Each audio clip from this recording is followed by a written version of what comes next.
आपके सवाल कई हैं। मैं पहले अपराजिता जी ने जिन आंकड़ों की चर्चा की है, मैं उस पर बात करूंगा। उन्होंने 19 के लोकसभा चुनाव की चर्चा की और 2020 के संबंध में उन्होंने बहुत जानकारी नहीं दी। लेकिन मैं ये कहना चाहूंगा कि 2019 के लोकसभा चुनाव में उनके साथी कौन-कौन थे? जनता दल यूनाइटेड, हम, वीआईपी और एलजेपी। 2020 के विधानसभा चुनाव में एलजेपी को छोड़कर, एलजेपी का इस्तेमाल वो दूसरे तरीके से कर रहे थे। जो बाकी दल थे, आज वो उनके साथ नहीं। उन्हें 23% के आसपास का वोट आया था लोकसभा चुनाव में और वो घट करके 19.48 के करीब आ गया विधानसभा चुनाव। अब कोई दल उनके साथ नहीं है। अभी 80 बनाम 20 की ये लड़ाई है, क्योंकि आंकड़ों पर ज्यादा उनका यकीन है और आंकड़े यही बताते हैं कि 40 सीटों की बात तो वो नहीं सोचे। दहाई में पहुंचना मुझे नहीं लगता है कि उनके लिए आसान हो, इसलिए कि अभी भी ऑन रिकॉर्ड उनके पास केवल 17 सीटें हैं और 23 सीटें हम लोगों के पास हैं। तो कुल मिलाकर के उनकी तस्वीर बहुत अच्छी नहीं है।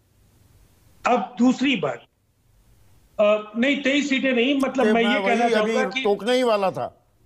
नहीं, मैं उसको करेक्ट कर देता हूं। हाँ।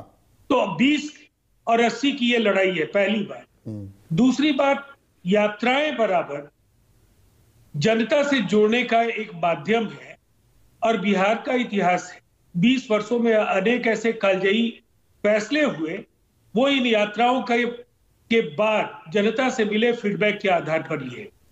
इसलिए जनता से जुड़ना, और अगर आप आर्काइव में जाएंगे तो पिछले कुछ वर्षों में जितनी भी यात्राएं हुई हैं, उन यात्राओं के बाद राजनीतिक परिदृश्य उस प्रांत या देश का बदला है, चाहे वो आडवाणी जी हो। पर बिहार भी बदल गया है क्या? थोड़े नीतीश कुमार भी बदल गए हैं क्या?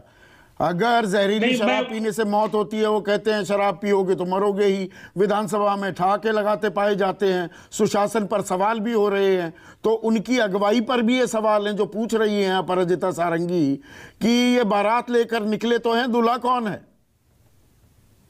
इसकी चिंता उन्हें नहीं करनी चाहिए। मुझे ऐसा लगता है, अगर वो याद कर ले, गोवा सेशन जो भारतीय जनता पार्टी का था, वर्किंग कमेटी का, और मोदी जी किस तरीके से अपने गुरु और अपने अनेक समकक्ष साथियों के खिलाफ किस कदर वो मुखर थे और किस तरह से उनको आडवाणी जी से लेकर सुषमा स्वराज के मुकाबले लाया गया, सर्वमान्य तो वो भी नहीं थी।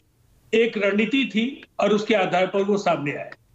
इसीलिए अभी उन्हें चिंता करने की जरूरत नहीं। उन्हें बिहार में जो 40 सीटें, 303 सीटों में 40 सीटें कितनी मायने रखती हैं, और मैं सुकेश जी के इस विश्लेषण से सहमत हूं कि जो झारखंड का राजनीतिक परिदृश्य है उस पर भी बिहार का असर होगा।